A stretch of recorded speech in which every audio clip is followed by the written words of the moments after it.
Baik, terima kasih. Ini Mas Gebiar setelah di Riau banyak sekali ini ya, harus koleksi pantun.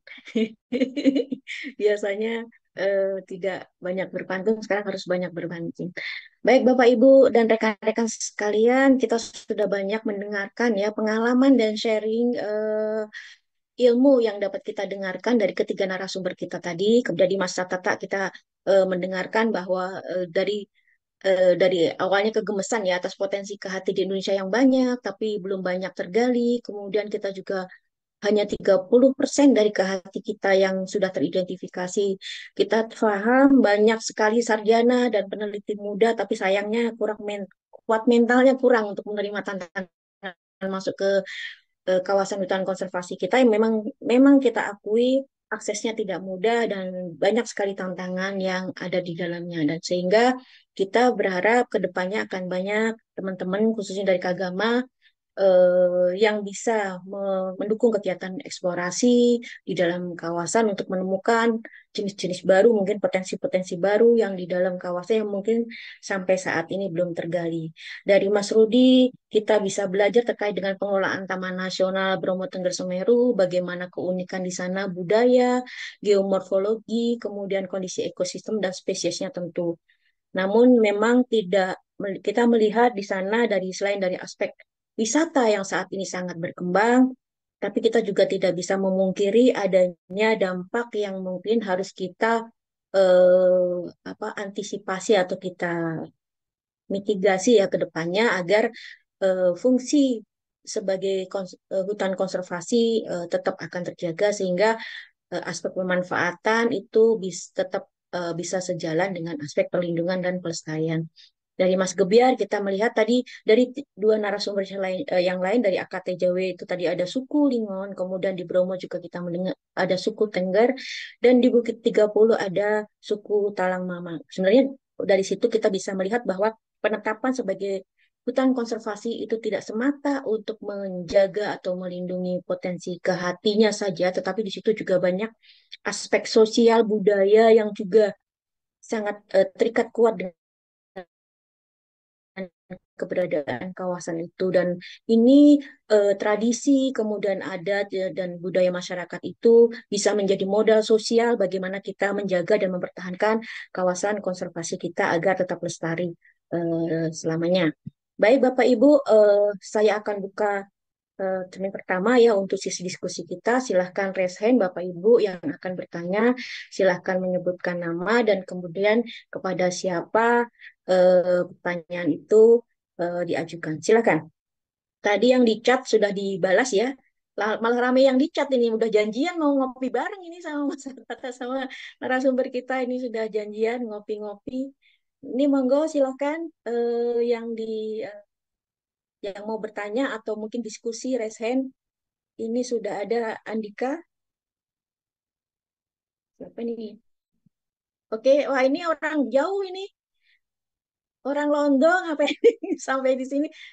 Ada lagi nanti kita lihat ini ada Mas Andika yang lagi studi di Belanda sana. Ada lagi atau kalau tidak eh, ada lagi yang resen? Oke, kalau tidak silakan Mas Andika. Nanti kita sambil menunggu partisipasi yang lain teman-teman sekalian. Monggo.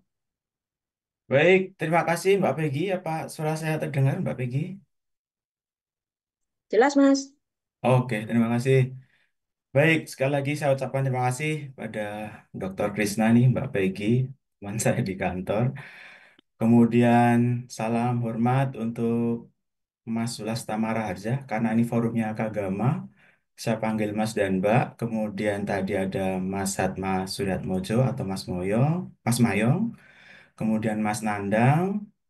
Dan juga pemateri ada Mas Tatata, Mas Rudi, dan Mas Gebiar. Baik, terima kasih atas kesempatan yang diberikan. Perkenalkan, nama saya Andika. Saya mewakili Kagama Cabang Luar Negeri Belanda ini. Sangat tertarik sekali dengan topiknya karena memang ini di bidang saya.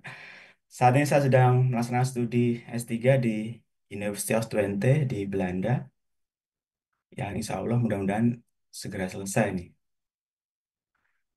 Terkait dengan Mbak Baby ketawa karena udah nyuruh saya cepat pulang gitu ya, padahal belum selesai. Baik, pertama-tama saya ucapkan terima kasih atas materi yang sangat luar biasa dari ketiga narasumber. Sangat inspiratif sekali, sangat ya, kembali merefresh lagi terkait dengan pemahaman kita akan konservasi. Ada beberapa pertanyaan yang saya ingin mungkin nanti dari monggo siapa yang bisa menjawab. Jadi terkait yang pertama terkait dengan isu di tengah isu kita ini sedang saya dengar di Indonesia ini lagi efisiensi anggaran ini, mas-mas semua pengelola. Jadi kira-kira strategi apa nih di tengah efisiensi anggaran, kemudian tetap harus melaksanakan pengelolaan ya, di mana beberapa kegiatan seperti patroli, monitoring itu sebenarnya wajib dan harus rutin dilakukan. Nah, apakah kegiatan-kegiatan ini terdampak oleh efisiensi anggaran tersebut? Yang kedua terkait dengan ini kebetulan ada salah satu dosen di sini yang kebetulan tahun kemarin itu ada kunjungan atau liburan gitu ya ke salah satu taman nasional di Indonesia. Saya tidak bisa sebutkan namanya, tapi inisialnya adalah TNKS. Jadi di tempat Mas Rudi dan saya dulu bekerja ini. Jadi saya nggak tahu cerita lengkapnya seperti apa, tapi yang jelas dosen ini dia seorang dosen di fakultas saya, salah satu dosen. Saya mendengar cerita ini tidak langsung memang dari teman saya. Jadi dia ini tahun kemarin ke TNKS untuk kegiatan pengamatan burung, tapi ternyata dia mendapat semacam scam gitu ya dari beberapa guide yang ada di sekitar situ. Nah, kira-kira apa strategi pengelola nih untuk menertibkan hal-hal seperti ini? Karena ini secara nggak langsung ini merupakan wajah pengelolaan kita, bagaimana kita bisa memberikan apa servis yang bagus kepada semua pengunjung ya. Itu salah satunya. Jadi kira-kira adakah strategi untuk menertibkan hal-hal seperti ini ya? Ilegal, bukan ilegal, saya nggak tahu legal atau ilegal, tapi yang jelas adalah semacam jasa wisata yang itu sangat merugikan. Yang ketiga, saya ingin tahu tentang update peraturan terkait dengan penggunaan fire management atau manajemen api. Apakah di Indonesia sudah diperbolehkan? Karena seperti di Taman Nasional Baluran, Alas Purwo, di mana ada invasive alien species, itu salah satu cara yang efektif. Sepertinya salah satunya adalah dengan menggunakan pembakaran ya, atau fire management. Kira-kira adakah update terkait dengan peraturan tersebut? Kemudian yang keempat mungkin tanggapan terkait dengan apa yang dilakukan oleh Masa Tata dan tim sangat luar biasa ini terkait dengan ekspedisi. Kemudian tadi ada yang nanya juga tantangannya apa dan selanjutnya apa. Saya pikir ekspedisi adalah langkah awal untuk mengeksplor kawasan kita yang kemudian nanti salah satu outputnya adalah data. Nah, data ini manajemennya, pengelolaan data juga menjadi sangat penting sekali, di mana data ini nanti bisa digunakan untuk berbagai macam penelitian ya, atau riset yang lainnya yang bisa dimanfaatkan. Baik oleh peneliti utamanya, peneliti kita, saya setuju kalau memang aktor utama untuk meneliti itu adalah ya, kalau bisa orang Indonesia gitu. Jangan sampai nanti orang-orang yang malah dari luar Indonesia. Kemudian juga tadi saya sampaikan terkait dengan pengolahan data yang sangat penting sekali karena data itu yang bagus adalah data ketika dia accessible. Di mana ketika ada misalnya seorang peneliti datang itu meminta data di kantornya itu ya, di kantor balai atau kantor balai besar itu bisa dilayani dengan baik dan bisa disediakan data sebagaimana yang dibutuhkan. Sekali lagi sesuai dengan koridor undang-undang ya, peraturannya apa, syaratnya apa saja itu harus dipenuhi. Tapi yang jelas adalah bahwa data itu harus terpusat. Jangan sampai misalnya seorang peneliti datang ke sebuah kantor Taman Nasional atau kantor Taman eh, Balai Besar atau Balai Taman Nasional, tetapi ketika minta data ke sana dengan beberapa administrasi yang sudah dipenuhi, tetapi masih dilempar ke sana ke sini ya. Oh, datanya ada di situ, Pak. Datanya ada si itu. Nah, itu mungkin akan sangat merugikan bagi kita sendiri karena toh nanti dia akan mengekspos dari hasil-hasil penelitian kita. Karena data itu akan berbunyi ketika dia dianalisa dan mungkin dipublikasikan ke beberapa jurnal. Seperti itu. Yang selanjutnya terkait dengan mungkin ini tanggapan saja dan saran mungkin dengan duta-dutaan ini ya, Bapak dan Ibu, Mas dan Mbak. Jadi kalau dalam 10 tahun terakhir kita mendengar ada beberapa duta yang diangkat, seperti misalnya duta Pancasila, duta anti narkoba, dan lain-lain. Jadi saya senang karena fenomena ini jarang terjadi di dunia konservasi ya, di mana seseorang yang telah melakukan kegiatan yang negatif atau melawan hukum, itu bukannya dihukum secara sosial, malah dijadikan duta. Nah, ini mungkin ke depannya jangan sampai ini kita di dunia konservasi melakukan hal-hal seperti ini. Dan saya cukup bersyukur kalau nggak salah kemarin kasus terakhir di Bromo Tengger Semeru, Mas Rudi ya, itu tidak ada pengangkatan duta-dutaan ya. Kalau ya nggak ada ya, berterima kasih sekali karena kalaupun mau mengangkat duta itu harusnya ya dari orang-orang yang memang benar melakukan kegiatan yang mendukung konservasi, bukan justru kegiatan yang negatif atau merugikan lingkungan malah diangkat menjadi duta. Ini kan jadi semakin bingung saya melihat fenomena seperti ini. Karena saya yakin bahwa duta di Indonesia ini hanya ada dua yang abadi ya, duta sampo lain itu siapa Mbak Anggun itu duta sampo pentin dan duta Sheila on Seven yang nggak bisa digantikan. Kemudian yang terakhir mungkin saya akan bertanya terkait dengan kembali ke tema kita hari ini yaitu peran strategis Taman Nasional dalam pelestarian keanekaragaman hayati dan pembangunan berkelanjutan. Nah, kalau untuk pelestarian keanekaragaman hayati, saya yakin kita semua sudah paham, tetapi saya mohon bantuan karena saya juga mendapatkan banyak pertanyaan terkait dengan sebenarnya peran Taman Nasional dalam pembangunan berkelanjutan itu apa? Yang konkretnya itu seperti apa peran Taman Nasional itu? Mungkin itu aja pertanyaan dari saya, Mbak Peggy. Terima kasih. Baik, terima kasih. Udah diborong nih sama Mas Andika. Begitu keluar langsung cung, 6 pertanyaan ini curhatnya juga ada. Ini aku tahu ini yang dicurhatin masalah data. Oh bukan Mbak, tadi data di Mozambik ini sama Zimbabwe, Oh ya, bukan di kita. Allah, Allah. Ya, bukan Iya, di kita. percaya. Masalah data tadi. Baik, ada 6 terkait dengan strategi efisiensi anggaran ya. Terkait dengan pengelolaan kawasan seperti apa, strateginya mungkin dari 3TN itu memiliki strategi masing-masing. Kemudian adanya scam ya terhadap peneliti atau mungkin pengunjung kawasan yang itu juga membawa citra yang kurang baik bagi pengelola kawasan. Kemudian terkait dengan update peraturan tentang fire management ya, itu juga ada. Kemudian tanggapan terkait dengan ekspedisi dan tadi curhatan tadi duta-dutaan, saya setuju duta Solar Seven aja lah yang di kita mah yang lain nggak usah.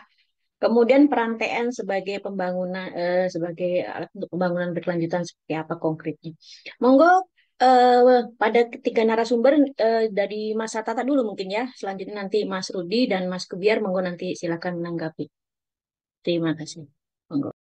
Baik, terima kasih. Pertama terkait dengan efisiensi ya, tentu saja kami pemangku kawasan terpengaruh. Nah ini salah satu kritik kami pada pengambil kebijakan ya.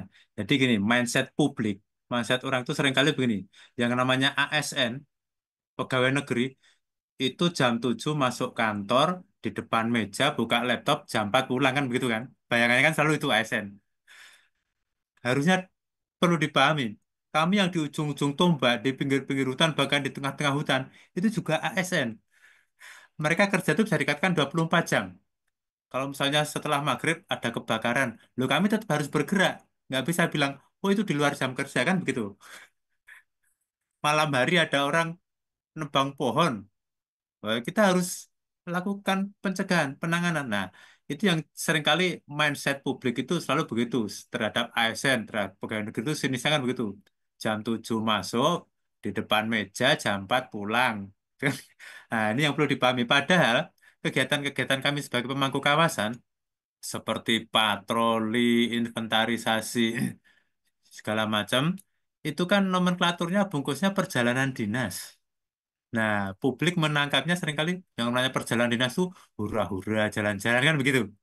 Nah, tolong dipahami ini. Nah, tentu kami terpengaruh karena dengan efisiensi kemarin ya banyak kegiatan lapangan yang nggak bisa kita laksanakan bahwa gangguan-gangguan di kawasan banyak tidak bisa kita tanggulangi. Saya sudah lapor pimpinan, akhirnya ada kebijakan itu apa relaksasi ya. Karena memang itu ya itu udah perlu dipahami itu koreksi buat kita semua lah. Terus lagi yang kedua apa? Selanjutnya apa tadi? Scam, Mas. Adanya scam atau dari terhadap peneliti ataupun Oh, pengunjung yang itu nah oke oke. mempengaruhi citra. Ya, ya prinsipnya gini, kita perlu banyak support untuk mengungkap kekayaan ke hati kita ya. Dan memang tadi saya bilang gap kita itu yaitu penjelajah kita bukan peneliti, peneliti kita bukan penjelajah. Dan kita termasuk salah satu yang negara yang paling sering kecolongan sumber daya genetik. Saya waktu di Kalteng juga ada. Saya masuk Kalteng itu 2012. Ternyata beberapa tahun sebelumnya sudah ada jurnal ilmiah dari luar negeri keluar genus baru, bukan spesies baru lagi, genus baru yang meneliti orang Amerika. Saya tanya teman-teman tidak tahu. Dan itu lokasinya di Cagar Alam Lamandau, di Suaka Marga Satwa Lamandau. Itu genus baru lah. Ini kan kita suka kecolongan begitu. Nah, saya di PKS Kalbar 2 kali nangkap wisatawan. Ini yang kita harus cermati betul. Wisatawan, dia masuk sebagai wisatawan, tapi keluar membawa ratusan bahkan ribuan sampel. Hanya daun, biji, bahkan ada yang mengumpulkan sampai 2.000 kotak, itu serangga. Tapi di situ ada, di kotak-kotak itu masing-masing ada titik koordinatnya. Nah, ini bukan wisatawan, ini pasti peneliti. Nah, itu yang perlu kita cermati. Jadi setiap wisatawan tidak boleh bawa keluar spesimen apapun, meskipun itu hanya daun, hanya biji. Apalagi peneliti. Oke lah, peneliti dari luar pun kita tidak menutup diri, tapi harus kita dampingi. Di satu sisi yaitu, semoga tadi cerita saya itu bisa membangkitkan semangat para peneliti kita. Yuk kita teliti, ini milik kita, kita pahami sendiri. Nah, itu loh yang saya dorong terus sampai sekarang. Itu. Jadi apalagi ada? Sudah ya? Atau masih ada? Apalagi tadi? Halo? Update peraturan tentang file manajemen, Mas. Ini di Oh, baluran kayak oh, tadi. kalau itu mungkin Di sana ada nggak, Mas? teman itu enggak, itu mungkin anu yang lain lah, teman yang lain. Oke. Cukup ya kira-kira ya dari saya. Atau masih ada? Terus ini ekspedisi tadi oke. Sama Hah? pengelolaan data. Oh, oke. Nah, Iya, oke. data-data Saya itu ya. Nah, saya juga sudah mengangkat hasil-hasil penjelajahan saya dan saya ini bukan tipe orang yang akademik gitu belajar tuh. Tapi saya juga paham bahwa harus ada yang melengkapi kegiatan saya. Nah, saya berharap apa yang saya dorong selama ini, saya memblow up hasil-hasil penjelajahan kami. Nah, saya berharap dari KSDAE khususnya, kehutanan ya, atau mungkin pemerintah secara umum, ayo ini dibungkus bareng-bareng, biar ini jadi pekerjaannya pemerintah Indonesia. Nah, saya berharap itu, makanya saya seringkali memblow up hasil-hasil penjelajahan saya bukan untuk mencari panggung, tidak. Saya ingin ini menjadi pemikiran kita semua. Makanya kalau ada teman-teman di UPT lain yang sudah mulai penjelajahan, saya senang. Berarti saya berhasil memanas-manasi orang, membangun. Kalau saya dulu sering bilang gini, tujuan saya memblow up cerita teman-teman itu apa? Membangunkan orang tidur. Ingat, penjelajahan kita itu sudah ketinggalan 1 abad. Sudah 1 abad kita ketinggalan. Nah, ayo bangun bareng-bareng. Kita kerjakan ini bareng-bareng terkait termasuk tadi pengelolaan datanya. Yuk, siapa yang kompeten itu kita kelola. Nah, sekarang BRIN sudah tertarik dengan kami. BRIN sudah ikut penjelajahan kami yang kemarin dan mengirim berbagai ahli. Nanti untuk penjelajahan kedua, mereka sudah siap support peneliti. Nah, alhamdulillah saya bersyukur bahwa ini menjadi pekerjaannya Indonesia. Terima kasih. terima kasih. Selanjutnya Mas Rudi, silakan menanggapi. Sepertinya yang spesifik nggak ada ya Bu Peggy ya ke saya ya. Nggak ada umum, Mas. Iya, kalau umum ya Andika tadi sampaikan, saya pikir terkait dengan manajemen data itu yang menurut saya perlu menjadi perhatian karena memang apa yang dihasilkan tadi misalnya Mas Tata dengan penjelajahannya harus diakui kita memang belum belum cukup firm ya dengan manajemen data kita. Eh, saya bilang gini, KSDA itu konservasi itu kan sangat besar ya. Ya mau nggak mau itu harus dibangun dalam satu sistem gitu. Karena nggak usahlah tentang KSDA ya, kita di kantor saja kalau sebuah kantor yang cukup pelik itu kalau nggak dibangun sistemnya yang bagus, nyari data itu aja kadang-kadang kan yang pegang masing-masing orang gitu kan ya. Nah ini yang di kita belum terbangun bagaimana menciptakan sebuah sistem yang kemudian data-data penting itu bisa bisa dikumpulkan. Saya pikir itu perlu menjadi concern ke depan. Kalau apalagi kalau yang data ilmiah tadi, nah di sinilah peran kolaborasi karena ada perguruan tinggi, ada mungkin juga lembaga penelitian gitu kan ya. Bagaimana mereka juga mendorong sistem ini eh, bisa diciptakan di Indonesia gitu. Karena dokumentasi di kita itu kan harus diakui kalau kita lihat ya Mas Andika yang ada di Belanda itu ya, lebih banyak dokumentasi kita yang berada di Belanda loh daripada di Indonesia. Di sana tuh yang zaman-zaman dulu pun ada di situ gitu kan. Kita pun nggak punya itu. Nah, bagaimana itu dibangun tuh yang menurut saya tantangan bagi kita semua. Itu saja sih Bu Peggy dari saya. Terima kasih. Terima kasih Mas Rudi. Silakan Mas Gubiar kalau mau nanggepi. Ya, mungkin sedikit aja. Tadi kalau efisiensi anggaran ya sama sih, pasti terdampak juga.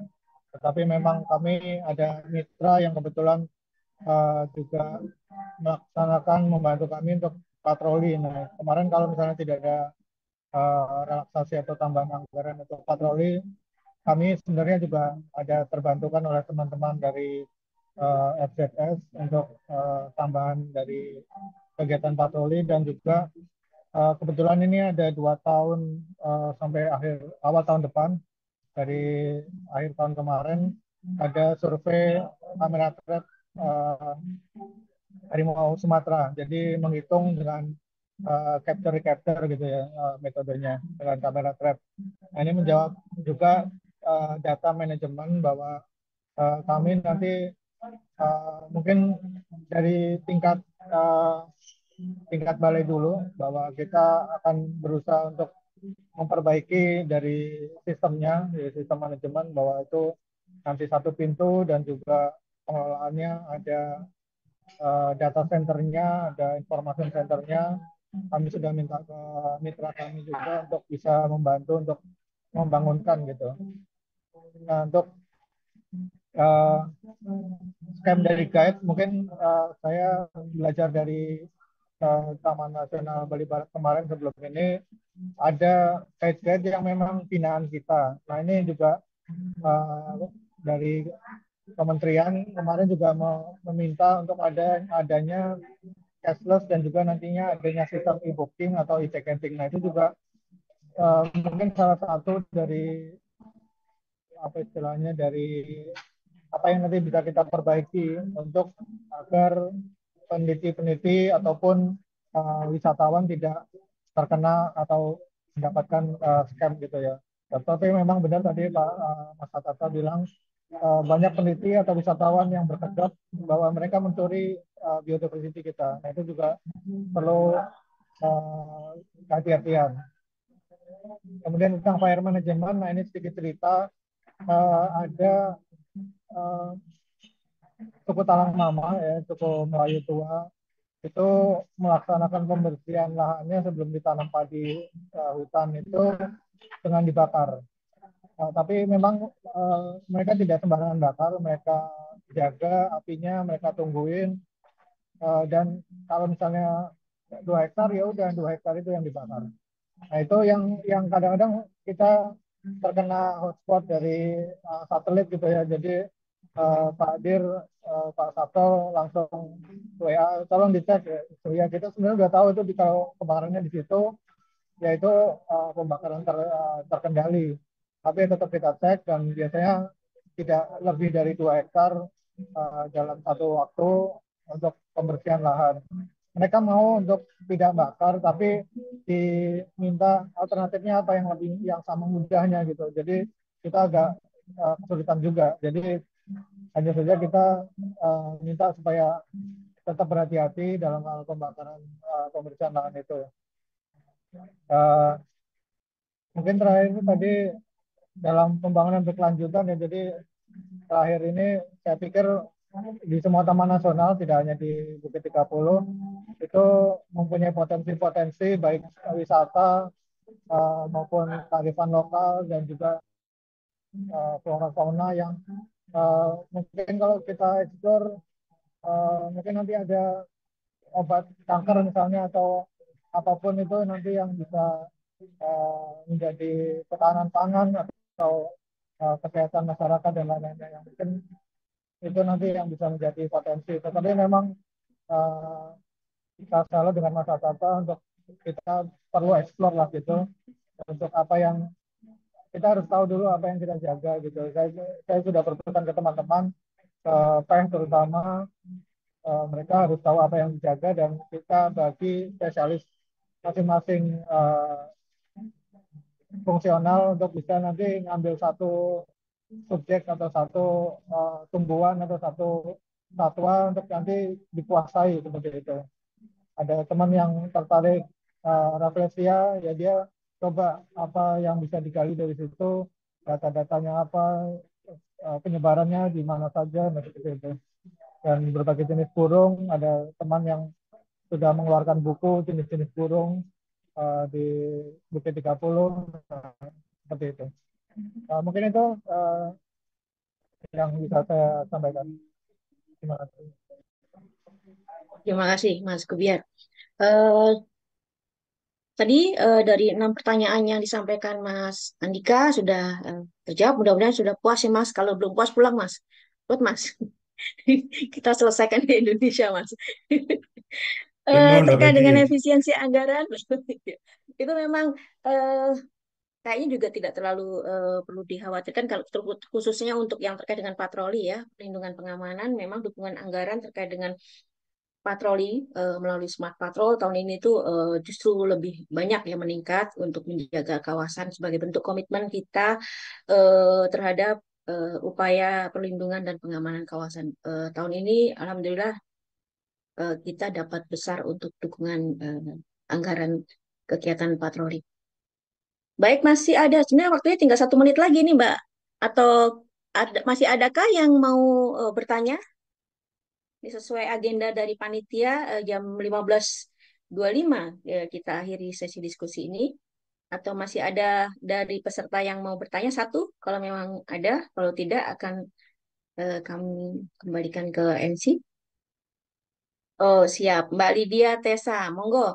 Eh, Mungkin tidak, jangan terlalu panjang ya, Mbak. Kita eh, karena waktunya. Silakan, Mbak Lydia. Baik, terima kasih bagi semua Bapak sekalian yang menjadi narasumber. Perkenalkan saya Tessa. Halo, Mbak Lydia. Ya, Kecil suaranya. oh,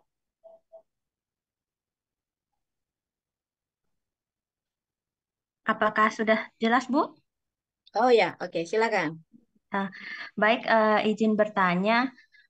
Ini mungkin untuk beberapa kawasan konservasi yang memang banyak sekali aktivitas wisata maupun kegiatan pemanfaatan.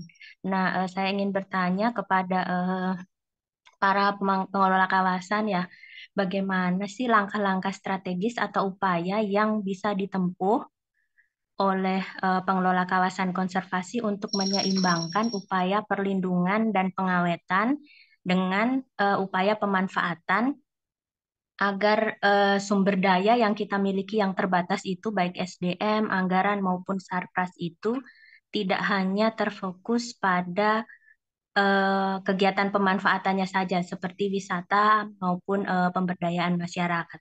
Mungkin itu saja Ibu Peggy, terima kasih. Terima kasih Mbak Lydia. Ini tuh untuk 3 narasumber. Strategi untuk menyeimbangkan 3P, Pak. Pelindungan, pengawetan, dan pemanfaatan dengan input sumber daya yang sangat terbatas. Monggo dijawab dengan singkat saja, Mas Tata. Baik. Nah, ini yang selalu saya kritisi ya. Selama ini, menurut pengamatan saya, pengelolaan kawasan konservasi, atau penyelenggaraan konservasi, termasuk di kawasan konservasi, masih cenderung eksklusif. Ya, jadi gini, kalau saya selama ini kan banyak bekerja di kawasan-kawasan di pelosok-pelosok. Manusia yang tinggal di dalam hutan, di kawasan itu juga bagian dari ekosistem dan mereka tidak pernah minta lahir besar di situ loh. Artinya aktivitas mereka berkaitan dengan sumber daya alam secara itu sudah sebuah keniscayaan. Nah, selama ini mindset yang dibangun adalah seolah-olah aktivitas manusia itu adalah selalu mengganggu kawasan konservasi. Nah, saya ingin realistis. Jadi, semoga beberapa inovasi saya ini bisa dijadikan sebuah kebijakan gitu ya. Jadi, kita harus harus apa ya, paham apapun yang menghasilkan uang pasti dicari manusia, pasti dikejar manusia. Kalau contoh di Betung Kerihun, ya ini udah ratusan bahkan ribuan orang masuk ke hulu Kapuas untuk melakukan penambangan emas. Masalahnya mereka menggunakan merkuri, menggunakan ah, dompeng ya, itu yang merusak. Nah, padahal kita juga tahu pemanfaatan emas dari zaman dulu juga ada, tetap berlangsung. Selama itu pemanfaatan tradisional sebenarnya nggak masalah. Nah, justru tantangan kita itu, kalau khususnya kalau kita terkait yang disinggung tadi terkait dengan pengembangan pariwisata. Nah, mari kita kembangkan atraksi-atraksi wisata yang terkait dengan penyelenggaraan konservasi, tapi menghasilkan uang untuk masyarakat lokal. Nah, mungkin ini mumpung ada Mas Nandang ya, di PJLBA. Yuk, Mas, tolong dibikin pengembangan atraksi wisata, mumpung sampean direkturnya ini. Kalau perlu, kalau Mas Johan kemarin sudah memulai dengan patroli dijadikan ajang wisata. Nah, saya di Maluku Utara pernah mengadakan ini apa? Lomba pengamatan burung. Masyarakat kita ajari menjadi pemandu, nanti para peserta pengamatan burung itu bayar ke masyarakat. Data hasil pengamatan burung untuk UPT. Nah, saya ingin mengembangkan juga di Betung Kerihun dan Sentarum, bagaimana kegiatan inventarisasi satwa itu juga menjadi atraksi wisata. Pengunjung bisa mengamati satwa segala macam, nanti datanya untuk pemangku kawasan. Bahkan saya sedang mengembangkan konsep bagaimana pemulihan ekosistem dan pelepas liaran satwa itu menjadi atraksi wisata. Nanti masyarakat dapat penghasilan dari menyewakan perahu, mendampingi, menyiapkan penginapan. Nah, itu yang harus kita kembangkan. Jangan berpikir bahwa setiap wisata itu seperti, wow, Kaliurang gitu ya, wisata massal, enggak begitu. Jadi wisata di kawasan konservasi itu kembangkan wisata-wisata khusus tadi, pengamatan satwa, lomba pemulihan ekosistem, atau apapun. Nah, itu yang semoga bisa kita dorong. Nah, itu. Terima kasih. Terima kasih Mas Kata. Mas Rudi, silakan. Oke, sebenarnya itu sudah ada di yang saya sampaikan tadi ya tentang bagaimana biar efektif tadi. Yang jelas pastikan kita mengenali apa yang menjadi nilai penting kawasan kita tadi. Dengan demikian kita paham ketika tadi menyentuh aspek pemanfaatan ataupun aspek lainnya itu apa ya namanya bagaimana imbasnya ke nilai-nilai utama gitu yang penting harus diperhatikan. Dengan demikian kita pasti perlindungan kita terhadap apa ya upaya pengelolaan kita terhadap nilai utama kawasan yang menjadi roh pengelolaan itu dari awal bisa tercapai. Ya tadi misalnya kita tahu nilai pentingnya contoh gitu, misalnya nilai penting kita badak Jawa atau badak Sumatera gitu. Yang kita paham bahwa badak Jawa, badak Sumatera itu sensitif terhadap manusia. Jadi jangan sampai kita kemudian kembangkan wisata melihat badak Jawa, badak Sumatera gitu. Karena itu sangat bertentangan dengan nilai-nilai apa ya sifat dari spesies itu sendiri yang pada dampaknya tentu akan berimplikasi ke pelestarian nilai-nilai tadi. Itu mungkin Bu Peggy. Terima kasih Mas Rudi. Mas Kebiar ini sudah dijawab di chat. Apakah mau disampaikan juga langsung? Mungkin sedikit elaborasi ya. Jadi eh, tambahannya adalah bahwa kita harus bisa menunjukkan atau membagi ke masyarakat di sekitar pentingnya keberadaan kawasan. Jadi tidak hanya kita jaga dari serbuan sawit misalnya, tetapi kita juga bisa menunjukkan eh, peran penting keberadaan Taman Nasional itu apa. yang konkret ya, yang ada katakanlah tadi duitnya ada gitu. Tapi memang kalau kita head to head dengan sawit memang agak berat, memang PR-nya panjang dan tidak sebentar mungkin ya. Jadi memang kalau langkah-langkah strategisnya teman-teman saya minta untuk bisa memberikan apa yang bisa diberikan oleh Taman Nasional ke sekitar, ke masyarakat sekitar, ke masyarakat yang ada di dalam kawasan eh, setelah Mama tadi dan juga di sekitar apa. Jadi tidak hanya mereka tidak boleh nanam sawit, tapi mereka mendapatkan apa.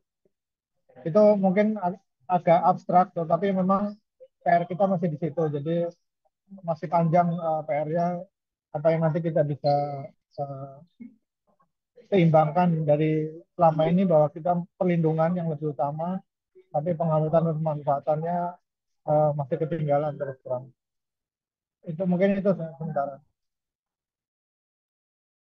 Terima kasih kepada tiga narasumber yang sudah memberikan tanggapan atas pertanyaan-pertanyaan yang diajukan peserta.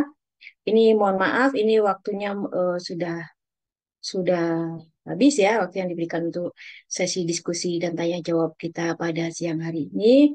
Eh, Sebagai moderator, saya appreciate sekali dengan antusias dan kehadiran teman-teman ini ya masih bertahan di hari Minggu. Kita mendengarkan ilmu dari dan informasi dan pengetahuan dari teman-teman dari senior-senior kita yang pengelola kawasan yang ada di berbagai penjuru nih, ada dari Sumatera, dari Jawa, dari Kalimantan, next mungkin dari tempat-tempat atau pengelola kawasan yang lain yang mungkin akan memberikan gambaran ataupun informasi berbeda dalam pengelolaannya.